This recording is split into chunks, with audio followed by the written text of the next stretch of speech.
Mixed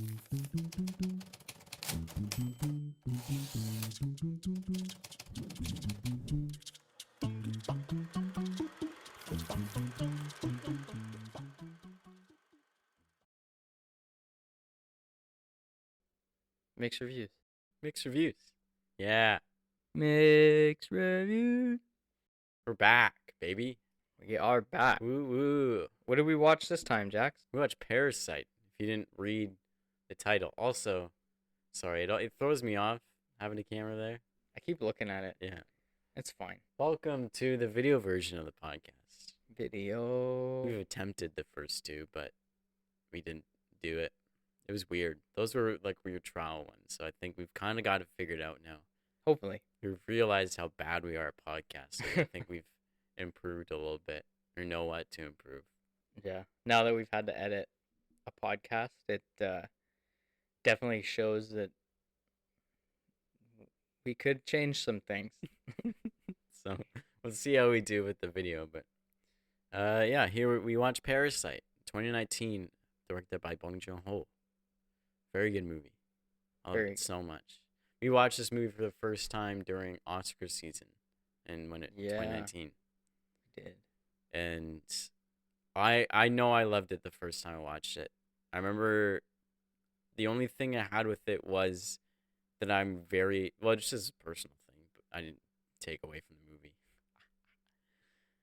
One thing normally about movies with subtitles is I'm a very slow reader, so I have a hard time following along. But this movie, I actually we watched it last night again, and every time I watch it, it's the easiest film to watch with subtitles. It wasn't hard for me at all. I wasn't trying to keep up.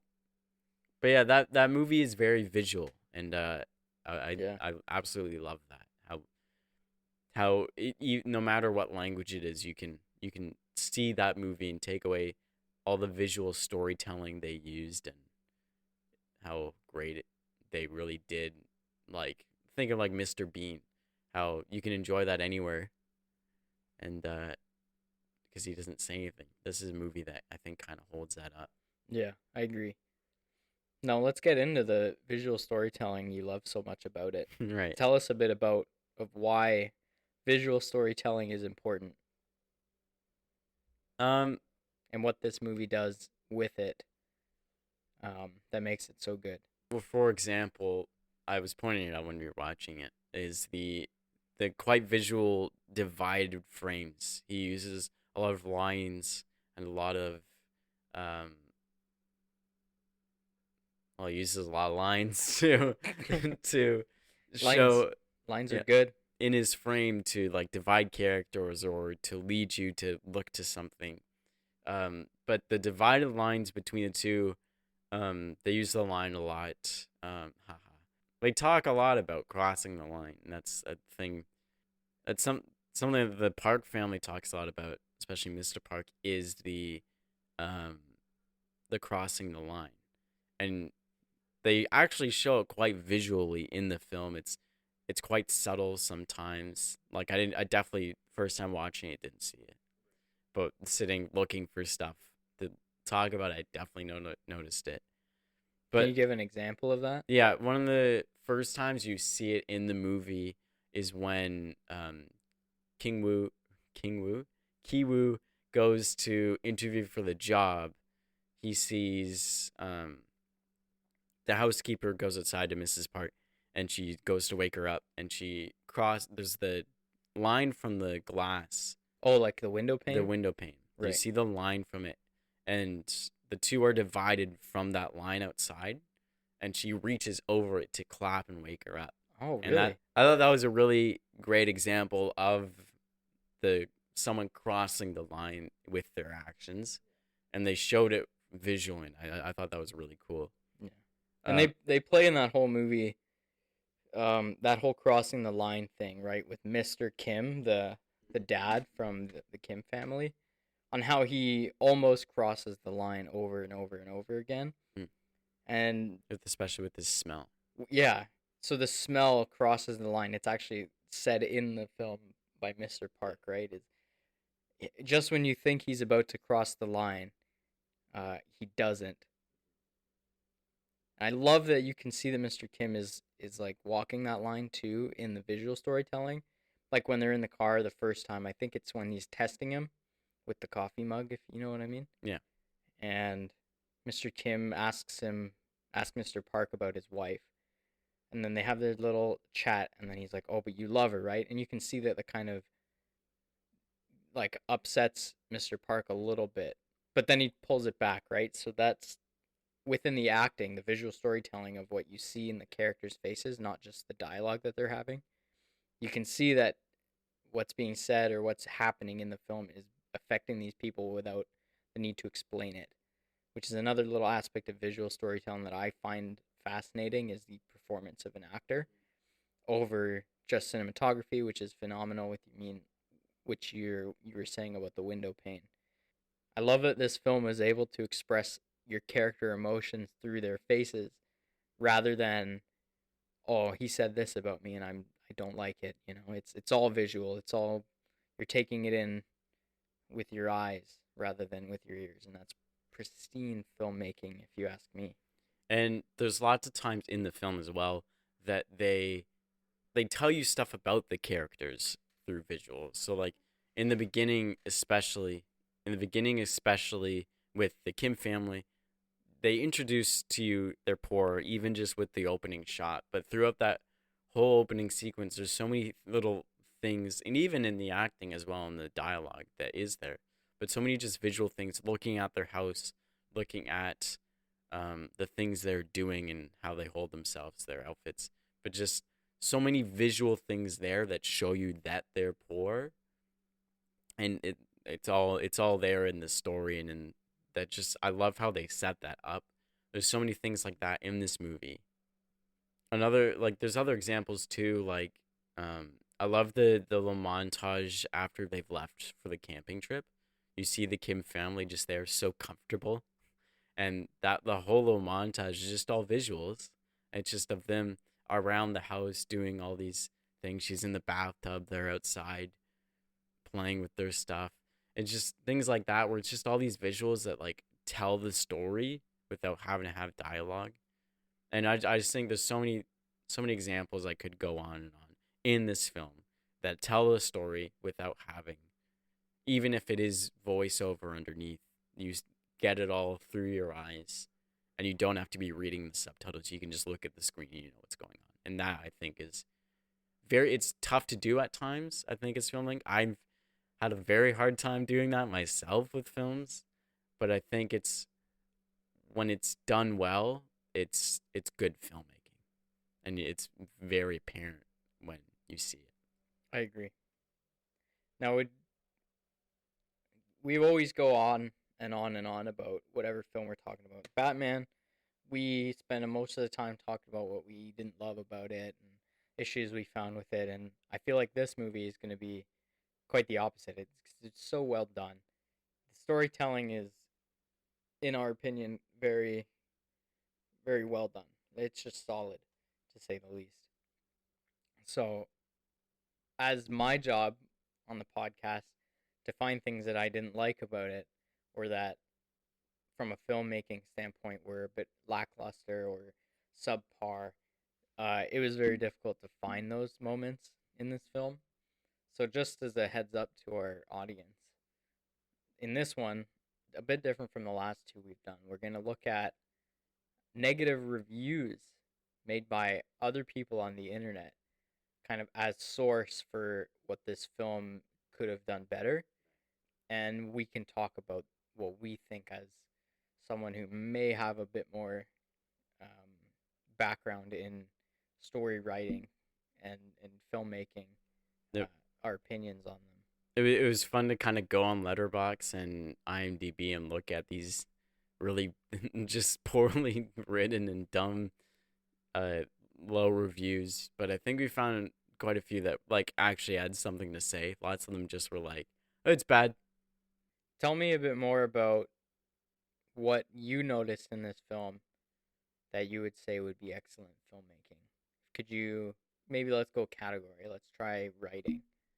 What do you have in the writing category? Lots of things in the writing that like stood out to me and I loved were lots of foreshadowing in the movie. So, um, things like even just like in the beginning, they set up kind of that these people are basically con artists. They're swindling as much as they can. They're trying to cut corners. Even just in like that first scene, they're using someone else's Wi-Fi.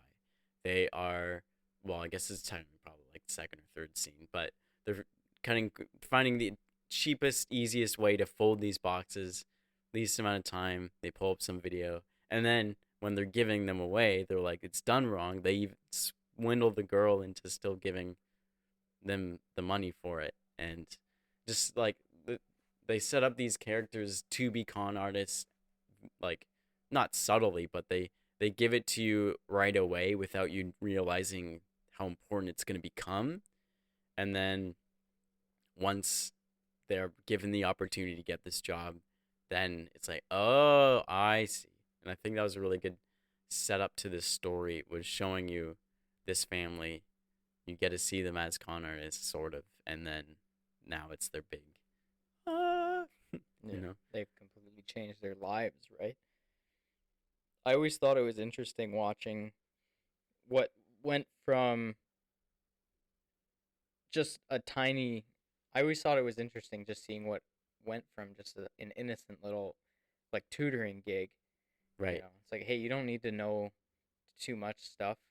Why not just go tutor this high school girl? And then all of a sudden it turns into, the sister getting in on it. And then all of a sudden she gets the dad in on it. And then the dad gets the mom. And then all of a sudden, like, people are dying. It's kind of interesting how, from a story standpoint, It's if you try to pitch this script to someone, it's like, what? How, how are you gonna sell that to someone? But it's done really seamlessly. it's done so well by balancing, I think, the economic state of whatever world this is in. Mm, I would say it's our world, right? Like, yeah, typical uh, South Korea, I'd say. and not that I've ever been or know the culture very well, but that's gonna be my assumption from But this movie. within this world, I think it does a great job at expressing these people as, it. I wouldn't necessarily agree. It's like saying poor people are evil and conniving, and rich people are innocent and dumb and like susceptible to being conned. I think Well, it's I'd say even the rich people were bad in their own way in that movie, yeah, but not saying that that's every person. no, but I think it does. This plays into some of the reviews we read more so is a lot of people kept saying that it's unrealistic. It paints a bad image on people who are in a rough time in their lives. So I think, in an essence, it's pretty interesting. I think it did a good well of showing the story of these specific people. They might not be everyone else, but just the people who are so poor that they're willing to do anything to get some money, to the point where they're forging documents and tricking, manipulating people to do it. And then on the other side, this rich family that cares so little about anyone but themselves that they can't see that they're being tricked by multiple parties, not just the Kim family, by the people who are already there. And it is two parasites at each other that make this I think what would be a believable story. And I don't have any qualms with the believability of it, because it the storytelling sold. I was never taken out by the storytelling. Onto the topic of writing, I did have an issue with believing the Kim family had all these skills Yeah. that managed to keep them in the house so for so long. More so, maybe Ki Woo being good at English is good enough to keep him as a tutor, right? But the daughter tutoring the young son, I can't remember his name, unfortunately, tutoring him as an art teacher, but then spinning it off into like, I'm an art psychologist, also a bit believable. But Mr. Kim having 20 plus years of driving experience and knowing how to drive a vehicle so well that he physically is able to pass like the coffee test is like, okay, maybe. But then the mom coming in as the housekeeper, that to me was like, it's like, okay, there's no way she would hold a job for longer than a week as this housekeeper, because you look back at their house that they lived in and she was always cleaning it. I don't know if you caught that. Pretty much every time she was in that house and not eating together as like a whole family, she was scrubbing, cleaning. She was cleaning, but it never got any cleaner. Right. You know, that might be symbolism for how no matter how hard they try to clean, they're always going to be poor. They're always going to be disgusting. Right. Which was a motif throughout the film anyways. Yeah, exactly. But if that's kind of the state of this woman's cleaning, I find it hard to believe she would have been kept on as long as she did. Which also, I think, man, I should have written down names and figured them out because I can't remember anyone's name. The daughter of the Kim family. It's going to bug me that I don't know the names. I think it was Ki Young. Ki Jung. He's young? I think so. It's worth looking up, but we're already in the topic. She was making up all the art stuff. And maybe, yeah, she probably could have sat with him. But,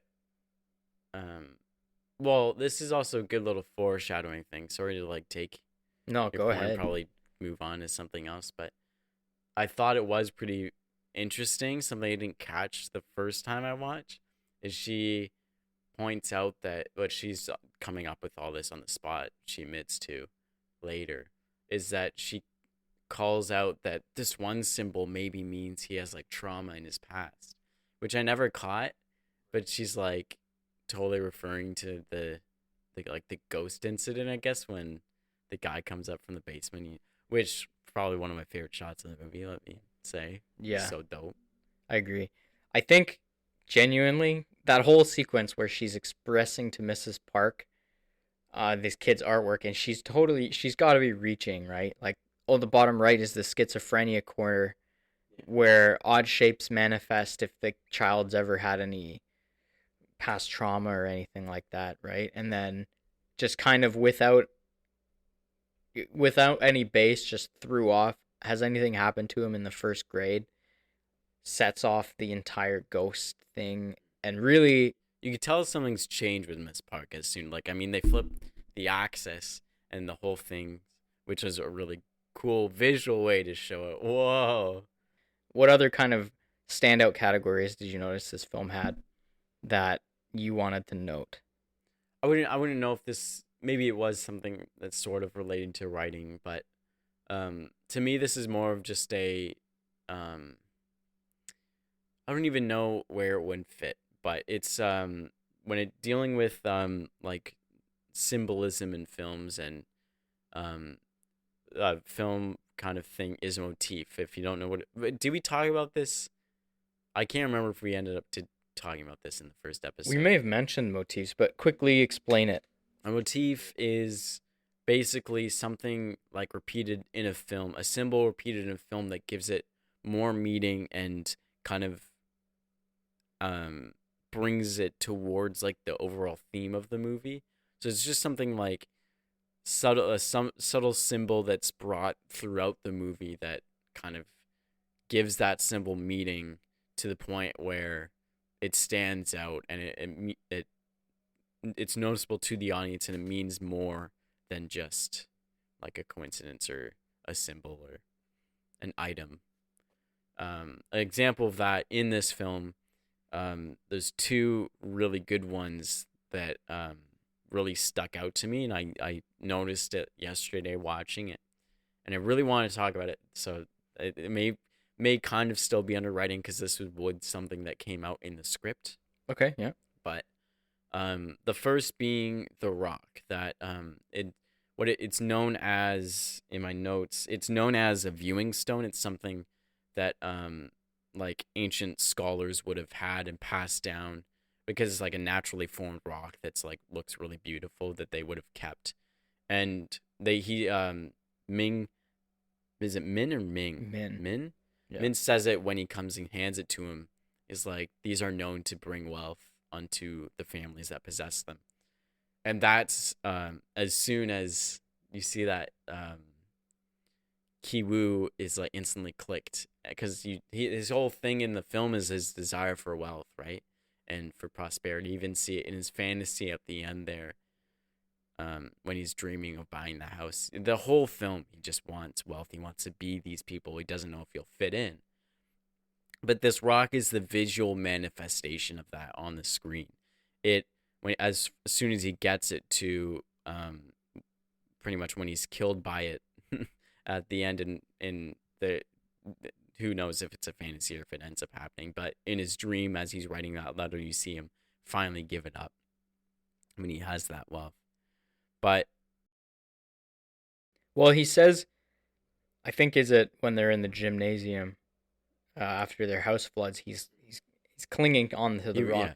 But he says something interesting. He says, it's like it's stuck to me or something along those lines, right? And that's kind of interesting that this rock. It was one of their lowest moments, and he's really clinging on to it there. Right. And he's clinging on to it, but he also says it clings onto him.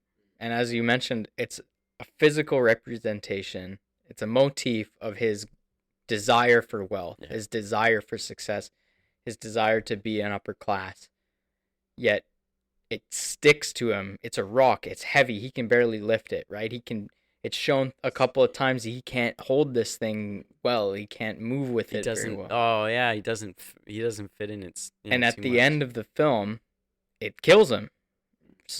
Potentially, it crushes his head, right? So that's a very interesting and a very well done usage of the motif of this symbol as a filmmaking tool to show that yes, this thing exists. This thing, in one term, to some people represents wealth and represents good tidings, but for him, it's physically weighed him down. It's physically kept him from mobile wise. He can't move with it, and at the end of it, it crushes him. So his own desire for his own wealth and his own desire for wanting to be successful kills him. Well, it's at the end too. Because what it turns into at that point, if I will say, I recommend watching the movie again and like looking for it, because it's really cool once you realize it. But at that moment at the end, when he has the rock at their house and he goes to go kill the people living in the basement. He's using that he's getting greedy and he's going to kill them so that they don't expose their foolproof plan. And that's when it backfires on him and he ends up getting killed by it. Right. Because he's trying to do something out of his power to keep these people silent, and it's too much for him, and then it gets flipped on him. Yeah. Any other symbols and motifs you right? Yeah. So the second one is quite obvious. Is the smell, especially with K-Tech, because it definitely affects him the most, and you can see it affect him the most. But Mr. Park always comments on that smell crossing the line, the radishy, wet, damp cloth, subway smell, however he describes it. But that it starts when the kid first smells the smell. It's like, you smell the same. And then he mentions it in the car. And then he mentions it when they're hiding on the table, and he just berates him. And he has no idea he is. But Mr. Kim is under the table just getting berated by him, making fun of his smell. And you might be like, but Jackson, what does this have to do with anything? It's because it's almost like they say it when they're when do they say it? There's some line when they're alone, like at their house or something, where they said basically they mention it being they're poor, they're not going to get rid of this. No, she says it's just the smell of this house. We're never going to get rid of it. As long as they're poor, they're going to smell like this, and it kind of represents their inability, especially Kintek's. They're all stuck to this wealth, to the poverty, that they can't escape it, and they no matter how much you scrub or clean. It is what I guess not. I was gonna say visually. It's not visually. It's what how would you or not orally, nosily? Is there a word for it? It's Yeah, I would it's a say representation of their poverty. their poverty is their stench. It's what sets them aside from everyone else is that stench. And um him constantly being reminded as everything is going, he's always reminded of that smell. And especially when he's getting like berated in that scene at night when they're hiding on the table. But at the end there, when Ki Jung is dead, she's bleeding out, and they've just stabbed the guy that was hiding in the basement. He lifts up the body. You get the car keys, and you see a slow-mo shot of him plug his nose, like, ah. And that's the point for him, where it's finally just like he can't escape this smell, and he finally breaks. And that's when he goes after him and kills him. It's just fine. It's like his breaking point. It's his one like insecurity, his one tie to poverty that he can't do anything about really. I think it's a really cool way to show that not like with Kiwoo and The Rock, they're never gonna be able to get it, and it's that breaking point that finally takes him to. We're always gonna be poor. We don't belong here because their smell. I just I think that both things really climax the movie for especially those two characters, with him being Kiwoo being killed and Ki-Tek killing and then hiding. It's a great way to kind of wrap the climax. What did you think of the end? I will say I did enjoy definitely parts of it. I liked how kind of summed up and brought back stuff. Like, for example, like the Morse code of how, especially for Ki-Tek's arc, sort of, now he's stuck in the basement. He's low of the low after seeing the guy that was out down there. He's like, it is disgusting. How could you do this? And now he's the guy leaving Morse code messages. He's the guy sleeping in the cot eating gross, well, using cat food, right? Like he's just eating gross, scrounging for stuff in the late of the night.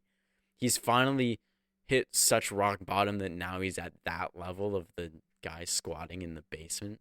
And I just liked, I guess, his little fantasy of wanting to achieve that wealth one more time and get the house and get all that. And then you brought back to it's the same shot as the opening shot. And you're brought back to reality, and he's finished writing a letter. And I thought that was really, really cool. Mm-hmm. Yeah, really into that beginning and end shot kind of topic that's really big with filmmakers and everything. But wouldn't be mixed reviews if I didn't express why I didn't like the ending. Right. Why is that, Tom? So big reason I didn't like, I think I would say the climax, like with the slaughter fest at the birthday party. There to the end, sort of? The end is okay. Like, I like how it ended. A little bit of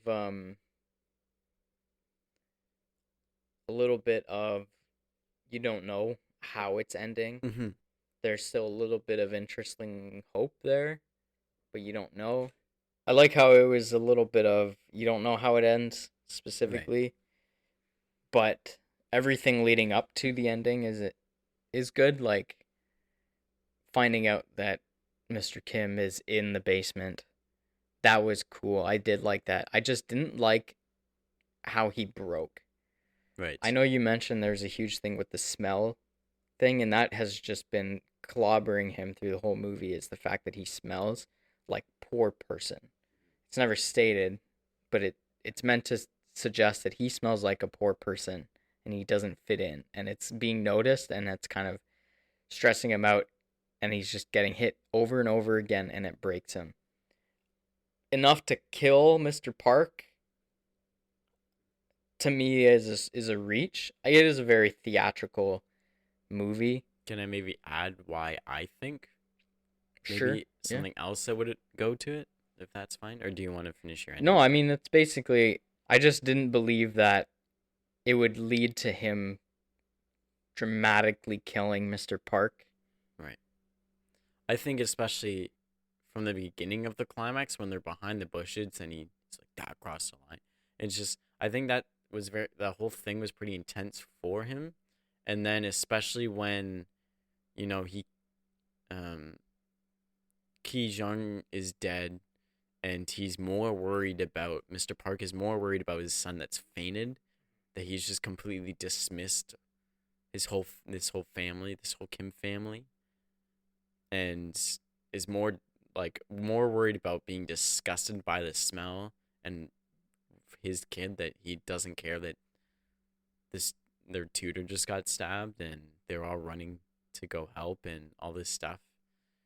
I just think that may be added towards it, but I definitely can see a little bit of that being a very drastic change.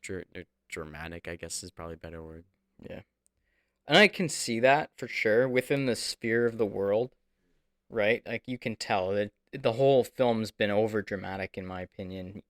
With like the high opera music that goes on with the slow-mo montages when they're basically sabotaging the original housekeeper with the peaches. That whole sequence is all very like high and dramatic and slow. It fits within the world. His jump from just being really annoyed and kind of hurt to murderous intent, right? So in the aspect of the whole movie, it could be believable, but if you're someone who's not super in tune to the ongoings of this cinematic world that the directors built, you might look at that and be like, "Oh, well, I would never do that." Yeah, a lot of viewers I find, You're relating to yourself, yeah, a right? lot Yeah. of viewers do that when they watch a movie. They're like, "What would I do in that situation?" I wouldn't do that. I wouldn't do that. I wouldn't do that. And at the very end, you get to that one giant climax moment where a lot of viewers, in my opinion, might just look at it and say, "Oh, well, that's weird." It goes against the tone of the film, which up until that point is very suspenseful and very more so dark, but that's a very bright, weird, and violent scene versus a rather, It's more violent than like suspenseful. yeah, exactly. That's a very good way of putting it. Which in hindsight, you look at it, the film's name is Parasite. Parasites are they latch onto you, and most of the time you don't understand a parasite is even there until too much damage has been done to reverse it. Which I guess saying that kind of defeats my purpose, but devil's advocate, I think it's important to consider that when making a movie. When you're making a movie, consider how your audience will feel, even if it goes against what you think the movie needs. There's So there's definitely times I've been people like, oh well, that doesn't make sense, and I keep hearing. I'm like, yeah, but it makes sense to me. Right? I always have to like stand back and go, okay, wait, I'm maybe this isn't the best idea. Maybe yes, it doesn't make sense and it's gonna throw people off. yeah, what I notice a lot is we've both been through film school, we've both been through education on how movies work and how to make movies and what goes wrong on movie sets, right? So we have that kind of little key to the little viewing window in most films. So we see things and go, "Oh, that makes complete sense," after we've spent 3 years in a textbook learning about why it makes sense, right? But then I'll go home and watch a film with my mom and I'll be like, "This is a great movie. You're going to love it. It's super cool." And then my mom will sit there and hate it Yeah. because it's not obvious, it's not clear. I get the reverse as well, where my parents are like, "Oh, look at this really good movie." I'm like, "But this is terribly made." But they look way past that. We're not looking about how something's made or how it is. They're looking at how can I relate to this. Exactly. And that's a kind of what I'm trying to do when I watch these movies is turn off that part of my brain when I'm looking at things like that to clue in. And another, while I'm going on here, another thing that took me out of it, Parasite has a lot of barefoot on tile and barefoot on concrete that was just so loud in comparison to what it would actually be in the real world. And that to me is a mistake as myself, kind of an amateur filmmaker, but still filmmaker. I would have all those footsteps like a little bit more quiet so you can still hear them, but so they're not just like it's distracting. My famous tagline here, it takes me out of it. Takes you out of it. Wow. Because then I'm more focused on, oh wow, his feet are really loud on those tiles versus, oh, he's running from this crazy dude from the basement. You know what I mean? And as a filmmaker, you want to give your audience what you want them to see. Now, if the director wanted me to hear the footsteps above everything else going on, then he succeeded. But for me, I hated hearing those footsteps when there is a lot going on because I was like, okay, that's too much footstep, right? It's too loud. And then for consistency's sake, in scenes where the Kim family needed to be quiet, the footsteps were very quiet, despite the movement not really changing, right? Like their weights don't change, the atmospheres don't change, but the footsteps changed sound. Versus 3 days ago, they were doing the same kind of movement across the floor, but the footsteps were like dinosaur loud. It's a big thing, right? That if you notice those things, it's usually an issue. Especially for me, because that was kind of all I did in my last year of college was footsteps and ambience. It was like my whole So year. you especially hear it all the time too. Definitely. That's probably the one thing I pick up the most now out of everything is like The little clothes sound. rustling The or ASMR. It's if I will say one time when I was working on mixing a film and we soloed, just listened to the Foley sounds by themselves, so we didn't hear anything else. It was almost like listening to ASMR, and you just hear the yeah. not the lip smacking, but the clothes rustling. I actually had to do lip smacking once. I worked on this one project in my post production year. Mhm. I was the sound effects lead on it. That's a bit of a step away from Foley, but kind of a cool little anecdote. I was sound effects, and there's a character who's kind of like a monster, weird like fingernails and stuff. Our note from the director was he can't sound human. He needs to sound like a monster, even though he was kind of like looked a little goofy, right? So I'm like, okay. Sat down with my team. I'm like, okay, how can we make this guy scary when all he's doing is like on like a piece of cardboard or whatever? So we added like a lot of mouth sounds. I think one guy on my team went into the mic and was just like, and just kind of dubbed it and then put a whole bunch of different things on it to make it sound like a monster screeching. And I was like, okay, that's pretty cool. But we had to do mouth sounds Yeah, for like a little Foley project. Anyway, I digress. Sorry about that. Would we want to get into some of those reviews now? I think we should. Yeah. How much good stuff do you have to say still? I think I've gotten through pretty much at least the big stuff. I could go. We all know I could go on for hours talking about things I love about movies, but I think for the sake of big key points I want to hit today, I got everything I wanted to say. Awesome. Yeah, I think it's about time then to dig into our bad reviews. Woo woo. Bad reviews. Bad reviews.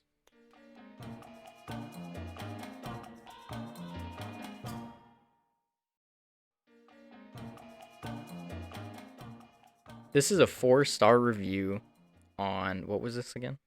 Parasite? No, this is Letterboxd. Letterboxd.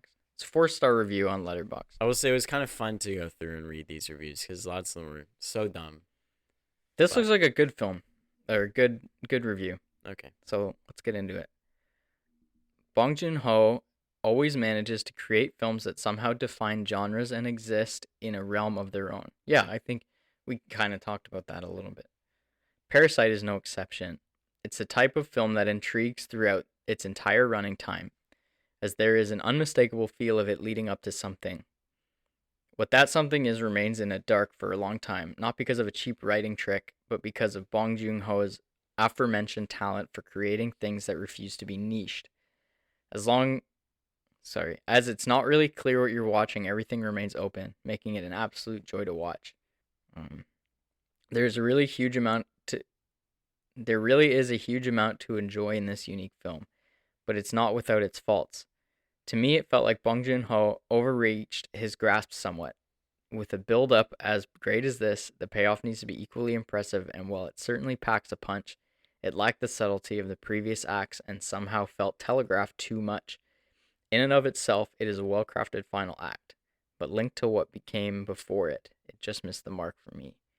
It's almost what you were saying earlier. It's just how they kind of built up to something, and Yeah, that definitely goes into the whole what I was saying about you have this entire film that's all nuanced and suspicious and dark and sneaky and kind of like conniving, and then the final act just brings you into violence. I definitely agree with this as saying the film as a whole, and the film is not lesser because of how it ended, but it definitely doesn't pay into the filmmaking techniques that it led into when it got to the violent portion. So I agree. I would agree with the 4-star review despite it as well too. they didn't take away a whole bunch of stars. It just took away one. Yeah. Interesting. All Yeah. right. We'll get into the second biggest Decent one. I forgot there was a decent one in the midst of the. Yeah, no, I like that one. I was, you know what? Out of all the reviews we've read and out of the reviews that we're going to read next, that one was very well articulated, I think. Yeah, well, they use a lot of our fancy words that we like to use. Yeah, we don't know the meanings. Okay, here's another one. This one starts out pretty aggressive.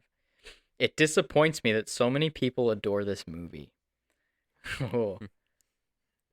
I don't want to be discordant. Pardon me. I don't want to be a discordant opinion, especially because I stand in the total opposite camp. It's not as though as I simply didn't care for Parasite. I think it's a gross failure. I want to articulate what I have to say without coming off as condescending. This movie tricks its audience into believing what happens. The whole affair is false, contrived. People don't actually behave like this. Ooh. Okay. Okay. Well, one thing about filmmaking is the whole point of films is that it's just something that didn't happen that you're trying to convince your audience. It's a bit, it's like life outside of the normal life.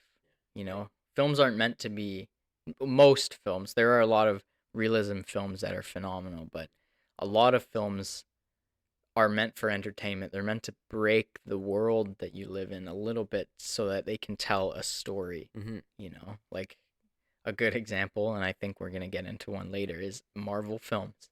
Right. Yeah.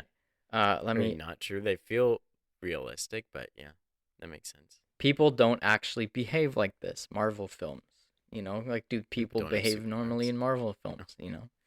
Anyway, let's continue. Well, can I say though, it's that in this film, I don't think there is like maybe that isn't that common for people to be con artists and stuff like that, but I don't think. Well, I know what it's gonna say next, so I'll just let you read that and then I'll finish my point. I don't buy the argument that it's all a metaphor because it is, but metaphors need to evince. It's an interesting word I've never seen before. Metaphors need to evince an underlying human truth. Parasite reveals nothing except a shallow estimation that wealthy people are gullible and to be resented, while poor people are devious and to be pitied. I don't fully agree with this. I think you can metaphor almost anything despite a human truth being present or not, because I think a metaphor can reference any experience in life. You know, maybe director Bong Joon-Ho had this experience and he wanted to create this film as a metaphor for the experience that he went through, right? you know, I guess to just tie into the human truth line specifically, there's 7 billion humans Yeah, on this planet, just all because with their own truth, So I think, it's not relatable to you doesn't mean it's unrealistic. no, exactly. And you know what? By all means, this reviewer is probably speaking from his own truth, which is fair and understandable. But I personally disagree with what he said. I know maybe it wasn't this review. I thought it was, but one said that no one would ever be living in anyone's basement like that. I'm like, the first thing my first response I I lived said in to my you was, mom's basement for quite a while, let that me was tell the you. one. Sorry. That was what I was gonna say. I mean that's Pete Davidson, but Yeah. there is such thing as squatters. Yeah. There's lots of times there's a house that has people hiding in it. I don't know. I don't think that, especially in a very poor ridden place, that is something that is that unbelievable. And that was another one, I guess. But they were like so heavily like there is never any, like I really don't believe it. But anyways, you may continue. The rest of this is kind of just a little criticism of the director, which I don't think is necessary. Um, I do like the end line. That was a really good movie, we say, and then toddle home to scroll through our phones and nod off to sleep. Oh, I thought I remember reading one that ended like that, but it mentioned Fortnite. Anyway, let's move on to We another. read. Oh, it's so funny how many reviews you read that I'm mixing them all up right now. Okay, this one's kind of a funny one. Half a star. Uh, barely talks about the film it's Okay, reviewing. this is half a star. Yeah. So lowest rating you can give on Letterboxd. I tried watching it on a plane trip and I got really bored. There was something about tutoring some Korean kid that likes dressing up like an Indian for some reason. I don't know. I put on Ford versus Ferrari instead. And I mean, wow. The Ford GT40 is such a cool car. I had so much trouble beating it in Gran Turismo 2 as a kid on classical Rome circuit. The AI actually rigs it by having that car exceed entry qualifications for horsepower. Anyway, America is still number one in motorsport and video games. I feel like this is a joke review. Yeah, right. Like to totally be a joke review, but if that, oh my gosh, I when we first read that, it just got me so good. That's funny. It's just this has nothing to do with the movie. It was so ridiculous. Could you imagine being the director of like an Oscar-winning film Yeah. and you decide one day, let's go to Letterboxd and read our reviews, and then that pops I up? watched it on a plane. First off, oh, Yeah. can you imagine watching any movie on a plane? Of course, you're not gonna like it. Oh man, I saw one movie on a plane once and I loved it. It was like it was a movie I've never seen before. I don't remember what it was though. I remember like when I love flying. This is a bit of a tangent. I love flying. When I get on a plane, I love to watch the clouds like out the window. This Like the pretentious white man you are. So that's getting cut. Oh. Next review. You dick. Next review. Ruin that bit. Let's get one thing straight. Parasite is phenomenal. It's a stunning, subtle, immensely powerful piece on class warfare and the nature of the human condition. It's also a tense, funny, extremely entertaining film that didn't feel its length at all. Go into it without knowing anything if you can. It made my viewing experience all the more exciting. But with that said, I didn't really like the ending. Tons of detail, character arcs, and storylines felt like they were dropped in an instant, and yeah, I know that was the point. But I'd be lying if I said the lack of resolution given to certain characters is something I'm happy about. Like for how well set up and intriguing Ki Jung's sociopathic tendencies are, that's what you do with her? I don't expect my disappointment with the ending to subside with time, but don't let that dissuade you from seeing this film. It's excellent, and I'm looking forward to seeing it again. It's pretty much everything Jordan Peele's Us should have been. Interesting. What? Interesting. I Considering. I don't remember that part of it. I skimmed through so many. That's funny. Um, Let's not talk about that part because you know how we feel about you know how us. we feel about us. I agree. I mean, this is very much I agree. This is very much a similar comment to the first one we read. I will agree that maybe Ki Jung was wasted. Her death was wasted. She was just stabbed. Yeah, I agree. Um, But I think I'm trying to think like if it was anyone else, like would I guess they probably would, but I was gonna say would everyone else respond like that?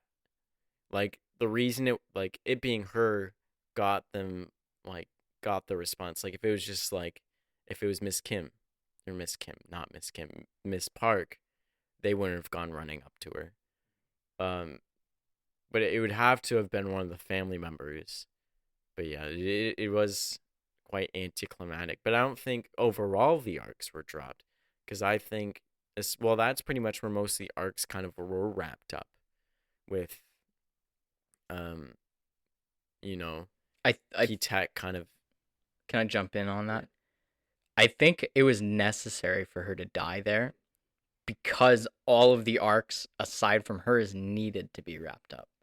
You know, the dad, Kitek, that was like the thing, right? Like you mentioned it earlier. was the thing that broke him. It was Mr. Park caring more about his son who fainted over the woman who was just stabbed, right? Now he is unknowing that it was Kitek's daughter, Right. but Nonetheless. that was the little like check mark on the box for Mr. Kim that really pushed him over the edge. It's like this guy really doesn't care about this woman who was just stabbed at his own son's birthday party, who's helped his son through all this stuff, right? And the art tutoring, all that jazz. So I think it was very necessary for her to go out that way. Unfortunate because she was such a great character and she deserved a better end to it. I kind of do agree though that maybe I don't think this person was saying that, but maybe the women in this film didn't have that much arcs. Like Miss Kim and then Ki Jung didn't really have much arc. Also, that was a bit missed opportunity because I maybe it's something I didn't notice. I'm not saying dismissing that they didn't have one because I just noticed the Rock and the Yeah, those are definitely the heavy hitters of the small. whole movie, right? But But maybe missed opportunity there. we got one more review here. 1/2 star. Ooh. I can't believe I ever liked this movie. What was I thinking? Overacted, lack of diversity in the cast, and there were no standout performances. The plot Sorry. jumps all over the place from one genre to the next, and there are so many plot holes. Sorry, there are so many plot holes? Is there a question mark? Yeah. Would anyone ever really be living under someone's house? Ah, there it is. That's just blatantly unrealistic. It preaches these themes of class struggles and self worth, but it's just an overinflated ego boost for Bong Joon-Ho. Not looking forward to whatever projects anyone involved with this movie has next. A hard 1/2 star for Paradise. That's a brutal review. Brutal review. I'd like to hear the plot holes that they had, because even like I don't know. Even I didn't catch many plot holes. There's like one or two small. Unless things. it's just the unrealistic. They don't know what squatters are. Yeah. That was brutal. That was I brutal. don't agree. I love the diversity of the. Yeah. There's no diversity in the cast. You're watching a foreign film shot in Korea. And you want people who aren't Korean. I mean, I understand diversity in a Western audience, in a Western film, is important nowadays. There was a German family in the movie. Anyway, sorry. I just think that's a little silly. It is, I think. In a diverse movie, it is. Anyways, whatever. Not to rip into this reviewer, because they're definitely entitled to what they feel. We're reading reviews. Yeah. But I disagree. I think the acting. Let's break it down into the actual filmmaking categories. The acting was phenomenal. I think the acting was very well done. Very, very subtle performances that kind of went unmissed. That's most things with film unless you don't want to notice it, because if you don't notice it, it's good. If you notice it, it's usually not good. And this film specifically is very theatrical. It is very over the top. So even in an essence, an overact in this world, I think, is appropriate because it fits the entire story that exists within this world that Bong Joon-ho's created. It gives it that extra punch, like when someone faints rather than like goes ah, just faints. I think it adds to the theatricalness of the story. Yeah, it plays its part very well. Plot jumps. Next point, the plot jumps all over from one genre to the next. I disagree. I think it's like maybe the action at the end goes full thriller, but Yeah, I think it stays pretty thriller, pretty drama the whole time. yeah. It's a drama with comedy thrown in. Um, and it's also not unfitting comedy, you know. It's Usually comedies used in thrillers to relieve the tension. We talked about that in Us for sure. yeah, comedy But is comedy and tension go hand in hand, right? You shouldn't have one without the other, in my opinion. A good thriller has funny moments.